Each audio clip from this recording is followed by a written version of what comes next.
Ce qui constitue pour moi le fil directeur de l'ensemble de mes écrits, des livres et aussi des différentes interventions en conférences ou même dans des débats, ce fil conducteur, c'est ce que j'ai appelé le prodigieux potentiel humain.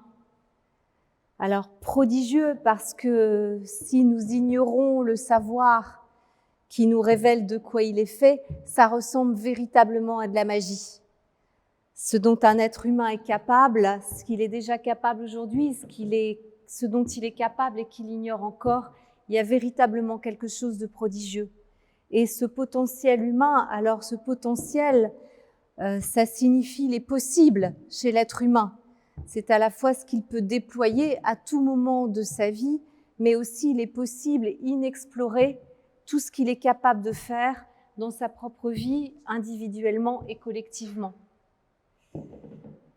Alors, il y avait déjà une vision de la psychanalyse depuis le début sur le prodigieux potentiel humain.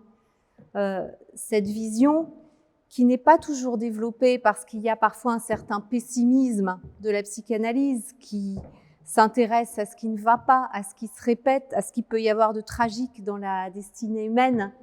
Pour autant, le domaine d'origine de la psychanalyse, le substrat de la pensée analytique, c'est l'inconscient. Et pour moi, dans l'inconscient, il y a le prodigieux potentiel humain. L'inconscient, donc on l'a évoqué tout à l'heure, c'est 90% de notre activité intérieure, mentale, cérébrale, ou plus exactement 90% de ce que nous vivons est déterminé non pas par le conscient mais par l'inconscient. Le prodigieux potentiel humain, c'est cette expression de Lacan « tu peux savoir ». L'inconscient est par définition ce qu'on ne sait pas, mais il est aussi par définition ce qu'on peut savoir. Et à partir du moment où nous savons ce dont notre être est porteur, d'abord ce que nous sommes, qui nous sommes. Il ne faut pas oublier que cette question, elle a traversé l'histoire des êtres humains depuis les antiquités les plus éloignées jusqu'à la science la plus moderne, c'est qui sommes-nous? Qui sommes-nous individuellement? Qui sommes-nous collectivement? Et nous essayons de confier aux différentes disciplines sur l'humain, aux différentes sciences, une part de la réponse à cette question. Donc pour la psychanalyse, qui sommes-nous? C'est nous sommes notre inconscient, nous sommes ce qu'il porte et ce dont il est capable. Alors, quand on s'intéresse à l'inconscient dans la cure psychanalytique et plus largement, le plus fabuleux potentiel qui ressort, c'est le potentiel d'auto-guérison de l'être humain. N'importe quel être humain, aussi altéré soit-il, aussi abattu soit-il, aussi impuissant qu'il puisse se sentir, a le potentiel de s'auto-guérir. C'est vrai de son esprit, et plus les sciences cellulaires avancent, plus les sciences biologiques avancent, plus on sait que c'est également vrai de son corps.